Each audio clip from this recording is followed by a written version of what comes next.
It's our last morning in Terlingua. I've just woken up to a surprising development. Here on our tent, look at that. 2 insects caught in the act of copulation. 2 stick insects, I should say. Very interesting to me, because we don't have those back home. And I'm an insect collector, so yeah. Sorry, but I'm gonna have to break this up, guys. They really are a fascinating animal. And masters of disguise.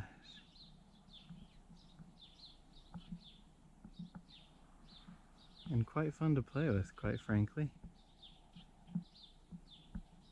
This is the smaller male and it's still huge. We're just big time chilling in Las Cruces, and that's the Big Chili Inn with the big chili. It's the world's largest chili pepper, to be exact.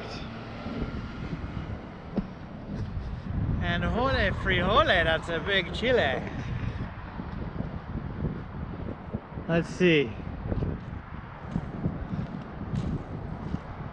Yeah, that's gotta be a good 15 feet high. It's a big chili, all right. Nice. As if a giant chili pepper wasn't enough, check out this equally big Roadrunner here at a rest stop in Las Cruces. Made from entirely recycled materials. Wow. That right there is a coyote's worst nightmare. Meep meep. Also a very nice view of the town. We're on the tail end of our trip now, coming back home from New Mexico and Texas, driving up through Arizona. We've come to a surprisingly scenic area known as Flying V Canyon. Take a look at that.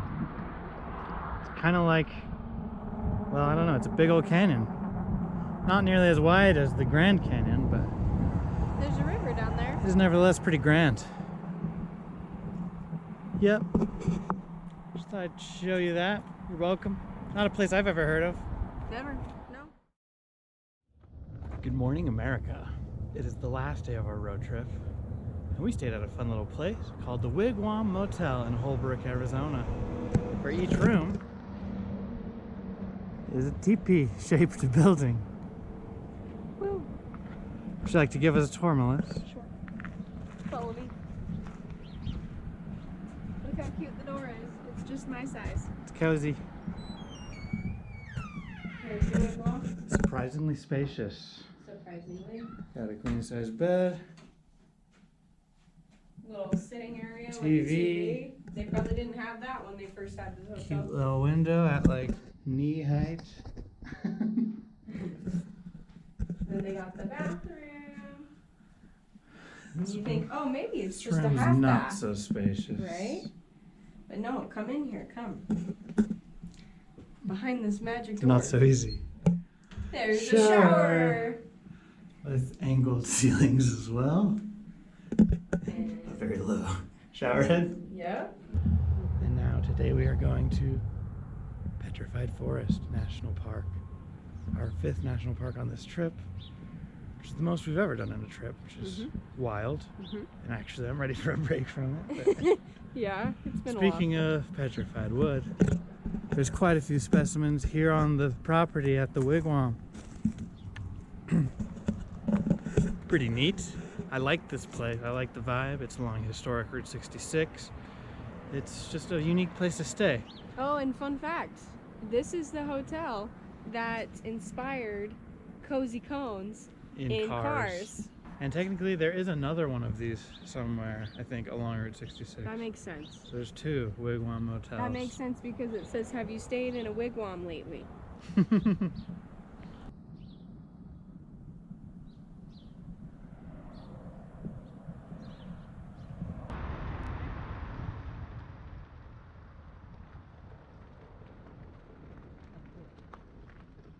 We are just inside the park. There's already a bunch of petrified wood here for us to see. Look at that. Pretty sweet. So, guess we don't have to go hiking now. That saves us some time.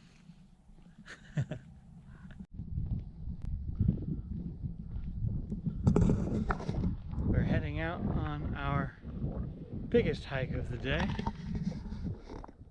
The trail to Long Log and Agate House. A total of, what is it, like 2.6 miles round trip. Good job. 2.6 miles. We're noticing it's much colder here. This is a very different climate than we had in Big Bend a couple days ago. But the upside to that is there's nobody around. Hello! We're on the Long Logs loop now, and it's really living up to its name. Check out this behemoth. Starts clear down here. Yep, right there. It goes clear over to Melissa. Look at that log.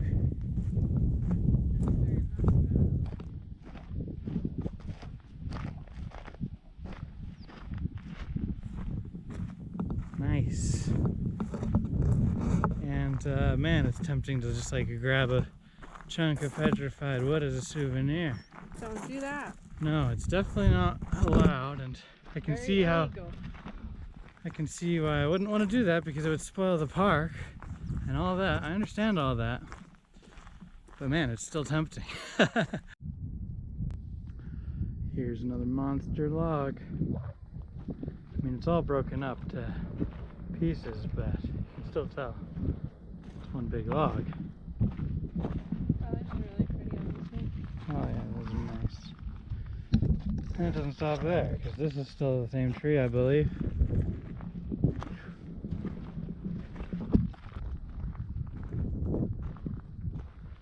No shortage of long logs.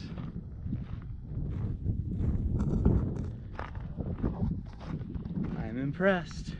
We learned at the visitor center that most of these logs date back to the Triassic period, which back then it was more, this was more close to the equator because of continental drift.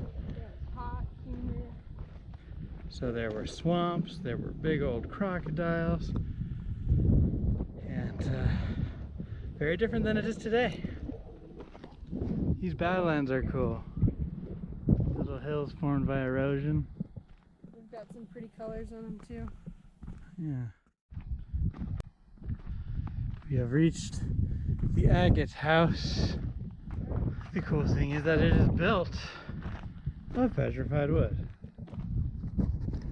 I don't technically know this, but I think agate is the mineral making up petrified wood, or the main mineral.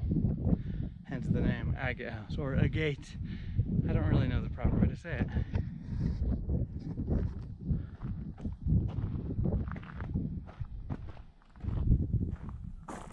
Neato.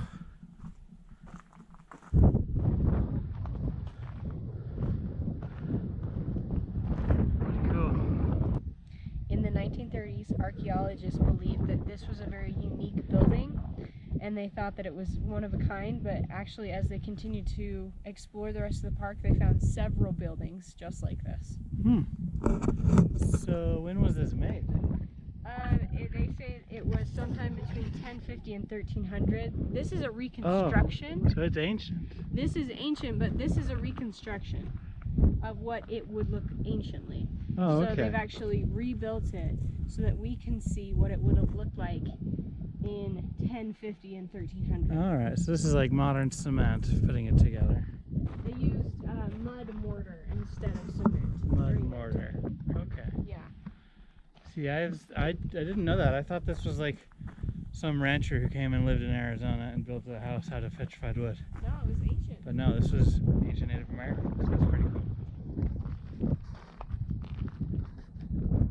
Ancient caution tape. Ancient. Okay, so that's a ladder going down through the roof. Oh, cool. Yeah, fun. We'll take a little peek at the interior.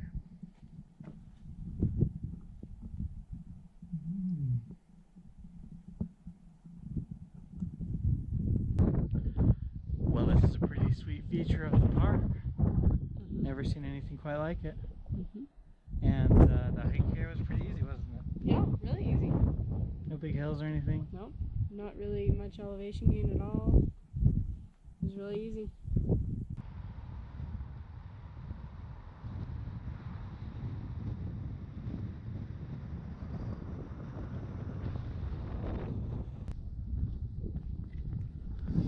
Here we go, we're hiking the Blue Mesa Trail. Looks legit. Yeah, it does. Ooh, let's look at this view. I wanted to keep driving because I'm stressed out about the 9-hour drive home. Don't stress out. This woman insisted. Yes, I did. And the views are paying off. It's cool up here.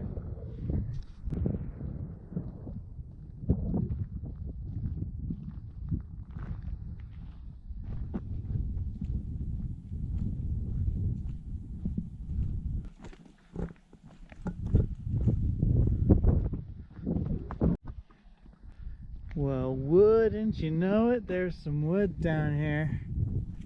Or should I say some wood that got stoned. Got it all here at Blue Mesa. Not to be confused with Moo Mesa.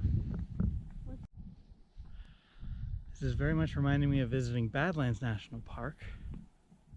But of course different. I would say these bands of color in the clay are a different hue, more purpley, which is nice, which is why it's called Blue Mesa, even though I would say it's purple more than blue. Same difference, I guess, for some people. Yeah, it's pretty.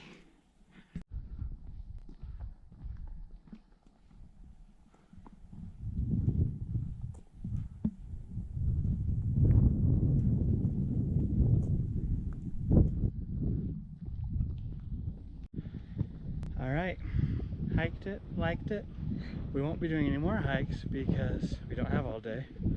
So it's a little sad because we're just not delving as deep in this park as we usually like to when we visit a national park.